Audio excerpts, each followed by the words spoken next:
अगर ज्यादा नोट छापना गरीबी का हल नहीं है तो क्या है? गरीब देश अपनी गरीबी खत्म करने के लिए ज्यादा नोट छापकर अमीर क्यों नहीं बन जाते? अगर नोट छापने से हर गरीब देश अमीर हो सकता तो दुनिया में कोई भी देश गरीब नहीं होता। लेकिन असलियत तो ये है कि नोट छापना गरीबी का हल नहीं है, बल्कि ये तो और बड़ी मुसीबतें खड़ी कर सकता है। हर देश की सरकार नोट छाप सकती है, लेकिन ये काम रिजर्व बैंक या केंद्रीय बैंक के माध्यम से किया जाता है। नोट सिर्फ एक कागज नहीं होता, ये देश की अर्थव्यवस्था की रीढ़ होता है।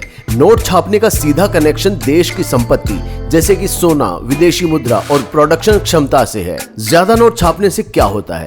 जिम्बाब्वे का किस्सा तो आपने सुना होगा। सन 2008 में जिम्बाब्वे ने जरूरत से ज्यादा नोट छापे।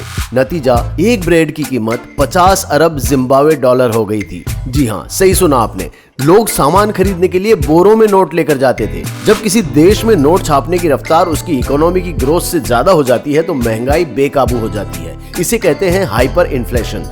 ये किसी देश की अर्थव्यवस्था को पूरी तरह बर्बाद कर सकती है। तो क्या ज्यादा नोट छापना हमेशा बुरा होता है? नहीं, अगर सही तरीके से किया जाए तो नोट छापना किसी देश को संकट से निकाल सकता है। जैसे कि कोविड-19 महामारी के दौरान कई देशों ने क्वांटिटेटिव ईजिंग के दौरान नोट छापे, लेकिन इसे संभालने के लिए मजबूत पॉलिसीज भी लागू की। अगर ज्यादा नोट छापना गरीबी का हल नहीं है तो क्या है? चलिए कुछ सॉल्यूशंस पर नजर डालते हैं। प्रोडक्शन बढ़ाना। देश को अपने प्रोडक्शन और सर्विस सेक्टर को मजबूत करना चाहिए। शिक्षा और स्किल डेवलपमेंट। प्रत्येक नागरिक को शिक्षित और हुनरमंद होना चाहिए। FDI यानी कि फॉरेन डायरेक्ट इन्वेस्टमेंट।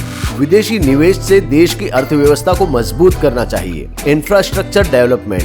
बेहतर सड़कें, बिजली और टेक्नोलॉजी से व्यापार और उत्पादन को तेज करना चाहिए। Financial literacy. लोगों को पैसे के सही इस्तेमाल के बारे में सिखाया जाना चाहिए। तो दोस्तों, उम्मीद है आपको समझ में आ गया होगा कि ज्यादा नोट छापने से गरीबी खत्म क्यों नहीं होती। अगर आपको ये वीडियो पसंद आया तो लाइक जरूर कीजिए और अपने दोस्तों के साथ शेयर कीजिए और हमारे चैनल योर न्यू इन्फो को सब्सक्राइब करना बिल्कुल ना भूलें। मिलते हैं अगले वीडियो में, तब तक के लिए खुश रहिए, समझदार बनिए।